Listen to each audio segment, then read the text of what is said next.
This is Pet Life Radio. Let's talk pets.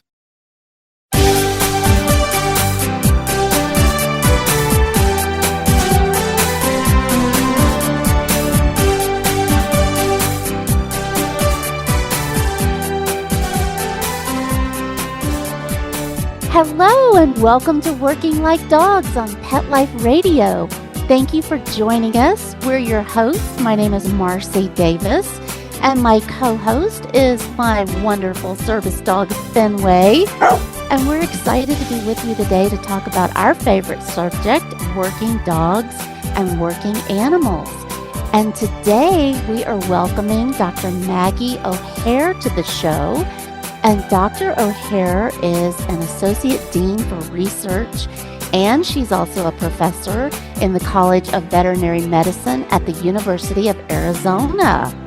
And Dr. Maggie O'Haire is amazing. She is an internationally recognized Fulbright scholar, and she is engaged in a really cool new study. And her research is focusing on the unique and pervasive ways that humans interact with animals. And we're going to be talking with her today about her research she's doing with service dogs and veterans. So this is really amazing because it's the first national clinical trial study that's been done. So I was super excited when I saw this and so glad that she could join us on the show. So come right back after these quick messages as we welcome Dr. Maggie O'Haire to Working Like Dogs. You know the expression, cats have 9 lives. Well, what if you can give them one more? The Give Them 10 movement is on a mission to help give cats an extra life. How? With spay and neuter. Spaying or neutering your cat helps them live a longer, healthier life. And it helps control free-roaming cat populations too. Learn more about the benefits of spay and neuter and meet Scooter, the neutered cat, at givethem10.org. That's givethem10.org. Let's talk pets on PetLifeRadio.com.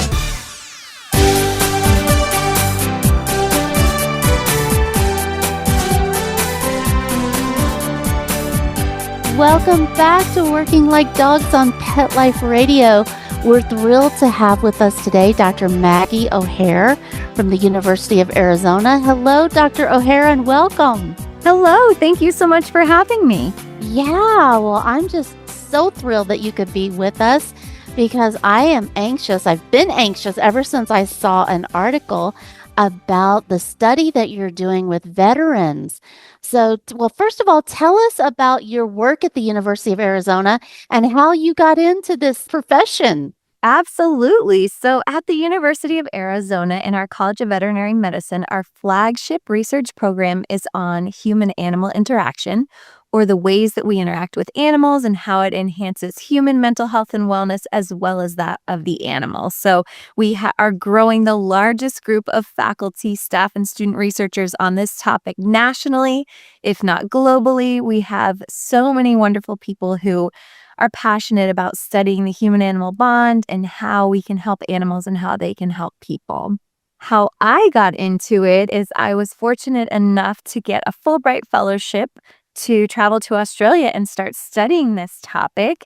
I've worked on many areas of human-animal interaction and service animals specifically for children with autism, for individuals with mobility and medical alert dogs, and most recently for veterans with post-traumatic stress disorder. And I say most recently loosely as we spent about the past decade studying this topic.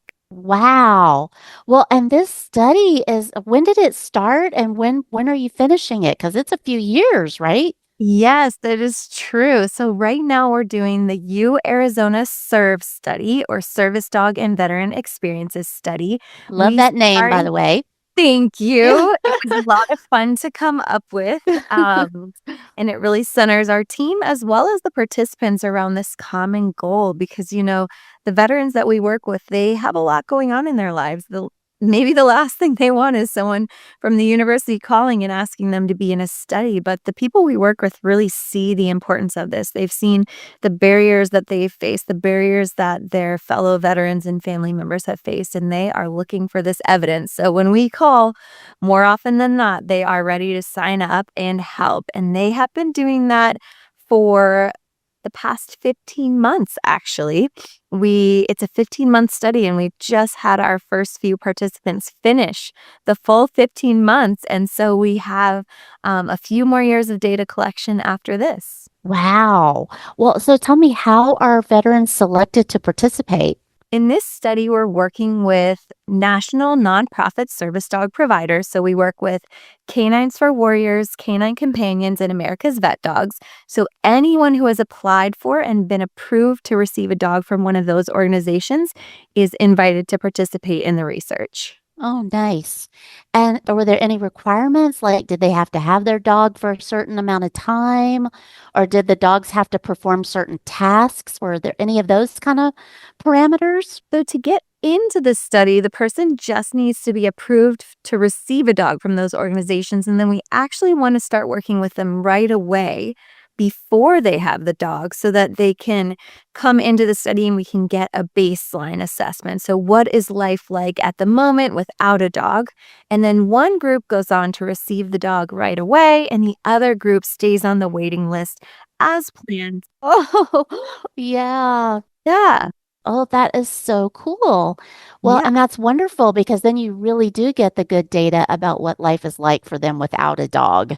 Yes, exactly. And just based on the nature of, wait lists these days for service dogs can be pretty long. So as long as they're waiting, we are able to capture, lots of rich data about what life is like without the dog. And that's really what's so important to have so that we can then see for the group that does get a dog right away, what is different in their life. Yeah. Well, and so tell us, what all kinds of things are you tracking about the impact on their life? We are tracking a suite of different things about the impact on their lives. We try and take a holistic approach so that we get it from many different angles. So examples of the things we do are we have a clinician assessment of their PTSD symptoms. That's important because this is someone who's external to the study, who doesn't know what we're studying or why, but is just going to track their PTSD symptoms. Tell our listeners what PTSD is, Dr. O'Haire. I would be happy to. So PTSD stands for post-traumatic stress disorder. This is a mental health diagnosis following trauma. Now, every person's experience is unique, but there are some key symptoms such as flashbacks and nightmares, isolation, and hypervigilance. And what we know about PTSD is that it's incredibly difficult to treat. There are some wonderful evidence-based frontline treatments, and still veterans are also seeking more to expand and improve their outcomes. Yeah, yeah, that is so important because I know that the suicide rate is so high for our veterans. And so I'm just so thankful that you're doing this work and that we can really look at how these amazing, adorable canines can have such an impact and change their lives and help them in coping with PTSD. Absolutely. And you're so right. The suicide rates among veterans are extraordinarily high. I mean, veterans are dying by suicide at more than double the rate of civilian adults. And if you look at the metrics, it's estimated that 17 veterans die by suicide every single day. Yeah, it's so hard to even get our heads around. It is. Yeah, yeah. Well, that's why this is so important. Exactly. And that's one of the things, it's not uncommon for veterans to tell us, I would not be alive if it were not for my service dog. And yet, despite that, there can be challenges and barriers to both getting a service dog, receiving support for that dog, whether it be through policy access, insurance coverage. There's a lot of key barriers that are relying on data or evidence to open that gate for them. Yeah. And are you tracking all that in your study? We are tracking as much as possible for each individual case. We look at barriers they're facing. We also look at stigma that they might be facing before or after the service dog. So we look at it on an individual level, but we're hopeful that the data will be helpful on a more broader community and nationwide level. Yeah, yeah, because I know there are a lot of barriers. I've talked with a lot of veterans, and I have had them tell me exactly the same thing, that they're alive because of their service dog. Yeah, but there are so many barriers with the waiting list, with the whole application process can be very intimidating when you start going through that and start having to share all this personal Right. information, and yet the agencies need it in order to make Yes. their decisions about what's best for their dogs. And if Right. you are ready and capable of that Exactly. relationship, because it's a big responsibility, as you know. Absolutely. It's a huge responsibility, and it's so different to many other types of interventions where the key, say, active ingredient of the treatment is not necessarily a living, breathing creature that has Right? needs and requires care. So Right, it's right. certainly unique. It is. I know it. I will never forget my first day when I got my first dog decades ago. That's what they told us is we are not giving you a robot. We are giving you a living, breathing thing that has that has emotions and needs, and it's your Yes. responsibility. That's right, to meet all of those. And Yes. that can be overwhelming when you're dealing with any kind of disabling, yeah, experience. It can be very, very Right. challenging. Yeah. Exactly. And I think that's why it's so important to have, the right organization or partner to Yes. shepherd you through the process. So all of the organizations we work with, partner with the veterans. They help them through the application process. They talk with them, they learn about their needs, and it's a really tailored, guided process set up to help the person and to help the dog. And I'm guessing that all of these agencies are members of Assistance Dogs International? They are for the most part. Most of them Yeah. are, but everyone is following the highest standards Yeah. possible Yeah. in I this was going to field. say, I'm sure that, yeah, I know that ADI has such high standards that Yes, agencies have to comply with, but I'm sure that all of the agencies you have participating they'd have to be right. able, yeah, to really be able to do this work. Yes, absolutely agree. Are you tracking the different commands that the dogs can do for the veterans? Anything specific to that? The Yes, tasks? absolutely. So we are asking that. And that's one of the neat lines of research we've been working on is that, the organizations work so hard to prepare the dogs in certain tasks. And then once they leave their doors, it's been a little bit unknown, what are people actually using and how often and what's the most valuable. So we did do a study on that, and we found that veterans are using a few specific tasks the most often. So typically they are trained in 5 tasks for PTSD. And those include things like interrupt or alert to anxiety, where the dog initiates it, calm or comfort for anxiety, where the human requests it. There are some positional tasks or commands where the dog stands in a certain position to help the veteran feel confident and comfortable in public, whether that's behind them or in front of them. And then there's the social greeting task to make a friend, which may not sound necessarily as one of the official tasks, but when you're thinking about veterans and the isolation they've faced, that's actually one that can help bridge the gap to bring them back into society. Yeah, that one is so important. I know that when I was getting my first dog, they told me, "Oh, it's going to have a big impact on your social life." And I was like, "Yeah, okay." I had no clue of the impact it was going to have. And because as any person with any kind of disability, it can be very daunting to have social interactions under the best circumstances. Right, exactly. Yeah, but I can only imagine with PTSD how challenging that could be. And when you've got this beautiful, friendly wagon tail that's accompanying you, it really opens doors and brings smiles that you wouldn't experience otherwise. Exactly. It's so different than any other intervention that I've seen. And even, if you're walking with a dog versus walking by yourself, you'll see how many more people smile and say hello. Right? Yes. Actually is something that can be challenging for our veterans. Sometimes they do just want to be invisible and go Yes. their day. But I think that we've seen that can build resilience as well as new strategies. Yeah. Well, just somebody being willing to make eye contact with you that might have looked away and made you feel inferior. Yeah, yeah, just having a much more positive energy, like you said, with a smile, yeah, can make a whole difference. But I also really hear what you're saying, though. It can also cause other stresses because I always say now there's no just running to the grocery store anymore. Right. When I Yes. have Fenway on my arm, people want to know, they want to touch him, they want to know what he does. Yeah, yeah. Exactly. And he sounds quite beautiful, and that people would definitely want to say hello. Well, he has no self-esteem issues, just let me say that.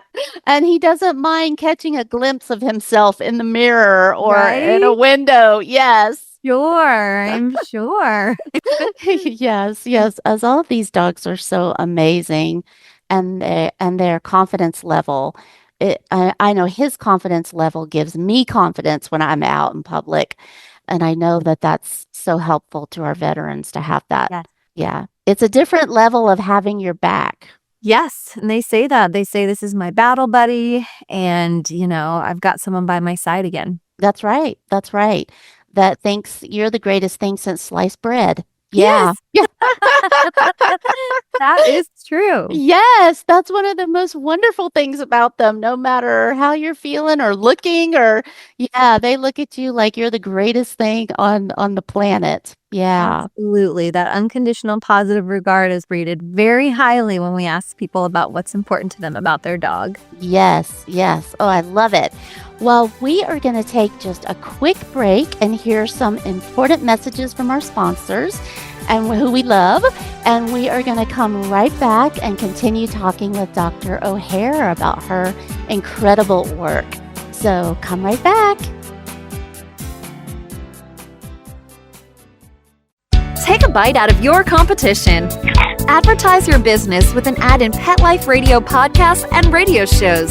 There is no other pet-related media that is as large and reaches more pet parents and pet lovers than Pet Life Radio. With over 7 million monthly listeners, Pet Life Radio podcasts are available on all major podcast platforms. And our live radio stream goes out to over 250 million subscribers on iHeartRadio, Odyssey, TuneIn, and other streaming apps. For more information on how you can advertise on the #1 pet podcast and radio network, visit PetLifeRadio.com/advertise today. Let's talk pets Let's talk pets on Pet Life Radio. Pet Life Radio. PetLifeRadio.com.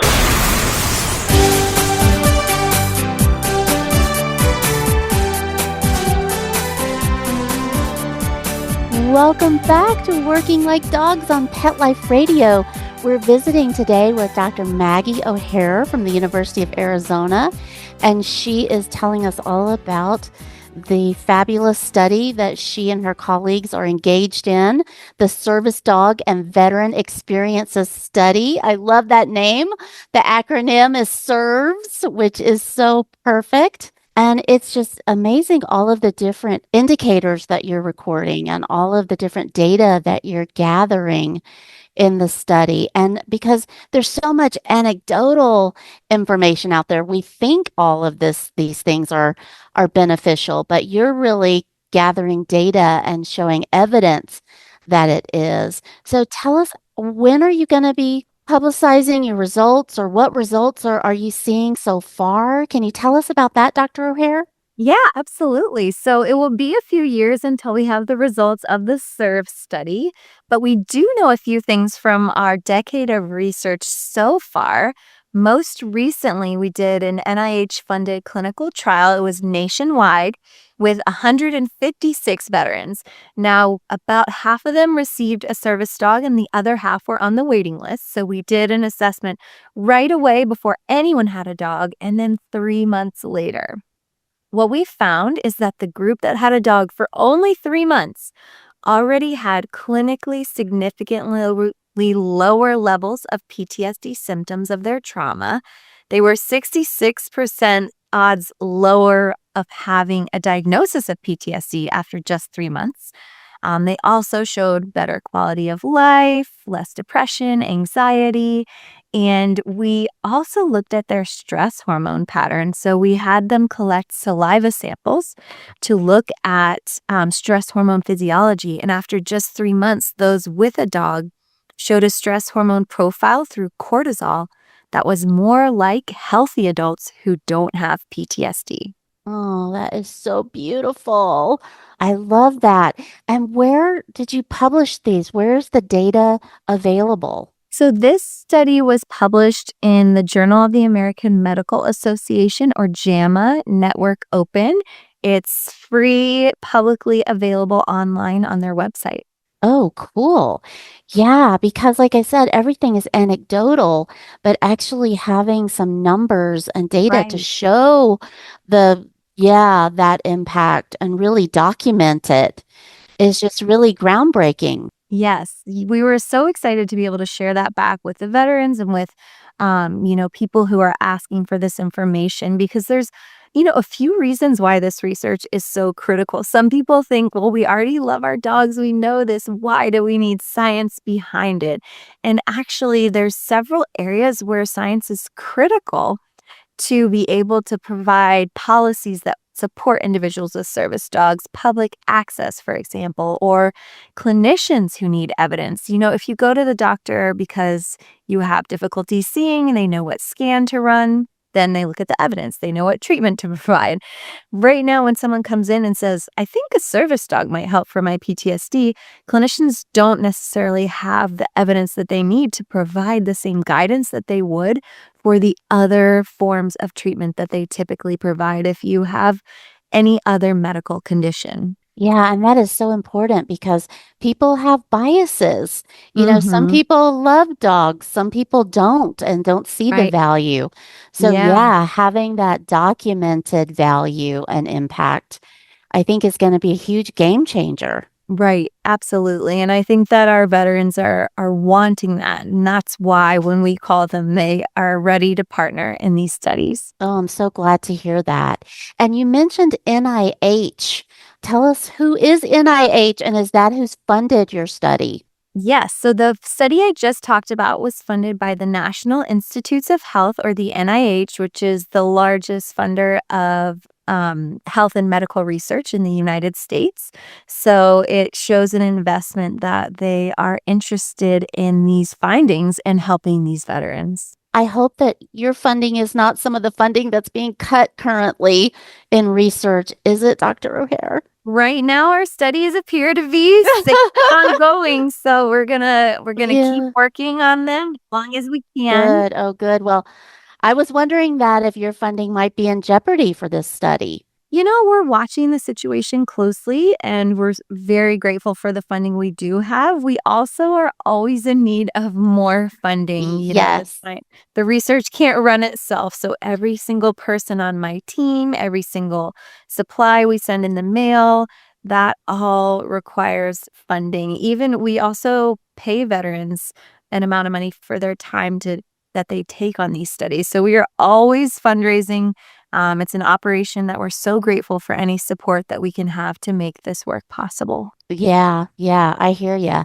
And I'm sure that also, when you're talking about the benefits of your work, that will benefit service dog organizations in their pursuit of funding. Yeah, the same thing. Yeah, they need Right. good data for You got funders. it. You got it. Exactly. That's another reason, right? The wait lists are so long for these dogs, and the organizations providing the dogs are typically nonprofit. They need to raise the funds to support these dogs. And without, the data and the metrics from an independent organization, it can be harder to get that. That's right. Yeah, yeah. You're that third party objective Exactly. researcher. Yeah. Yeah, yeah, it's critical. Yeah, now more than ever. Now more than ever. And, the last reason that I'll mention that we think the research is so important is that a service dog, like any other intervention, can be improved. If you think about whatever the last medical treatment or medication you took is, let's say it was just Tylenol, that's not the first formulation that was ever invented. People have worked hard over time to make it more efficient, more effective, less side effects. And although we don't often think about service dogs in the same way, I think we can. And I think it's even more important because you can make it better for the person and also better for the animal. Mm-hmm. And have you made any recommendations about that or findings about that specifically? We're just in the first phases of building up the information we have on the dog side. We're really proud that we host the Arizona Canine Cognition Center led by Dr. Evan McLean, and we're partnering with him and his teams to look at lots of specific dog things. So they run amazing temperament tests on the dogs so that we'll be able to see which dogs might pair best with which human. It's certainly not a linear thing. It's not, all dogs like this will be the best. It's actually dogs like this might be best with, this high energy person, and dogs like this might be best with this shy individual. So we're going to learn a lot about the dogs. We already know a lot about the humans and see where the match makes the most sense. And we also are looking at dog stress physiology. So we're going to be looking at the same stress hormone in dogs that we looked at in people. And lastly, we have the dogs wear a special collar-worn device that's going to tell us about their sleep and activity levels. So this study will give us by far the most information to date that we've had on the dogs themselves. Yeah, that is going to be so interesting to see the results. Yes. Oh, I can't wait to see that because I was curious about if you were doing any work and if you had any thoughts about dogs who are better suited for certain jobs or certain tasks that they're doing for veterans and for certain, like you said, personality types. Right, absolutely. We do have some initial findings so far. We not, as comprehensive as I just mentioned, but we do see that dogs who are less excitable when they see or meet a new person tend to be associated with better PTSD outcomes for the veteran. So it's a very initial finding, but it's the first one we see where the dog's temperament and behavior is actually directly linked to later outcomes for the human. I could see that. Yeah. And have you seen differences in breeds for that as well? We have quite a few breeds in our study, so we were excited to look at that, but we haven't seen any breed-related outcomes yet. In our last study, we had 22% Labrador Retriever, 23% Lab Golden or GSD mix, and then 11% Golden Retriever. Then we had a lot of mixed breeds or unidentifiable, and these weren't through genetic testing. It was just sort of the report. And some of these are purpose bred, some of them are shelter or rescue. So I think we just had so much variety that it was hard to see whether or not there was a pattern, but we'll certainly keep looking. Yeah, that's interesting. I have had two pure Goldens, and several labs. And it's really interesting. The Goldens that I have experienced are very focused and do not want to be petted or touched. Like Fenway, when he's out in public, he's like, don't bother me, I'm working. But the Yeah. labs are like, hey, yeah. You like my vest? It's cute, right? Yeah, they're very good at their jobs, but they're way more interested in other people than the Goldens. Yeah, and I just That's wondered fascinating. if you were seeing that with different breeds. Well, I'm Yeah. going to keep an eye out for that certainly when we have more data to find out. And it's also important to think about it depends on the person, right? And what they want and what their needs are, because in some cases that social engagement might be really helpful. And in other cases, it might really distract from the work that's needed in that moment. Yeah, it's so true. Again, it goes back to that matching and the personality Yes. of both the dog and and too, because sometimes the dogs need that. I know Yeah. my labs, yeah, Lovey needed that. Yeah, but the Golden, yeah, Fenway does not. He does not need that. Yeah. Yeah. He's very confident in who he is. Yeah, Right. yeah. Yeah, exactly. Yes. Well, and so how much longer do you have for this study? It should be done in the next probably 3 years. I think we'll see the findings there. And we're also just starting a study after that follows on to that, because we can't have a dull moment in this work. Right. We always have to keep going. So we just started, that was the SERVE study. Now we're starting SERVES Plus, which builds on it and really looks at how the service dog can integrate into what we call evidence-based care. So that means the treatments that are already out there that doctors are already prescribing for PTSD, how can a service dog build in and potentially help those? I think the key here is that veterans deserve every opportunity available. Some people say every tool in the toolbox that they can use. And so looking at how the service dog might help veterans engage in and make it through some of the more difficult treatments to stay in for PTSD. I could see that. And we need as many resources as we can access. Yeah. Exactly. Yeah. And like you said, it changes and evolves and enhances. And that's our responsibility, is to make sure that happens so that we all can evolve, both the dogs and the recipient. Yes, absolutely. And I think that, there has been an idea from some people that if you get a service dog, at least for PTSD, well, maybe you might ignore your other treatments, and that would be a bad thing. And this study is designed to identify whether, in fact, it might be quite the opposite. That if you are home alone and you can't leave your house, it might be pretty hard to access treatments. But once you have a dog and you build some confidence and you get back out there, you can engage in and get more out of those other treatments instead. Yeah, absolutely. Well, I know our time is coming to an end, and I could talk to you about this all day, but I do want to ask you, it sounds like you have such a vibrant program and you have so much going on at the University of Arizona. Do you have opportunities or any kind of certificate programs for people who may not be researchers and getting a long-term degree, but do you have any other opportunities? We have lots of opportunities for ongoing education. We don't have a specific additional degree right now. We have our amazing College of Veterinary Medicine, where if people are interested in getting their degree in that, I welcome them to learn more about our innovative 3-year program. And then beyond that, for the research element, we have tons of opportunities for students to get involved and learn more. And then if you're not a student here and you're not coming here, the other way you can get involved is that we have a human-animal interaction lecture series where we have experts around the nation give engaging talks about interacting with animals and humans and how that changes both of their lives. That is open and free to anyone. Ooh, that sounds fascinating. How can our listeners get more information about that program, the lecture series, about your study, about your program? Yeah, how can they get more info or find you guys?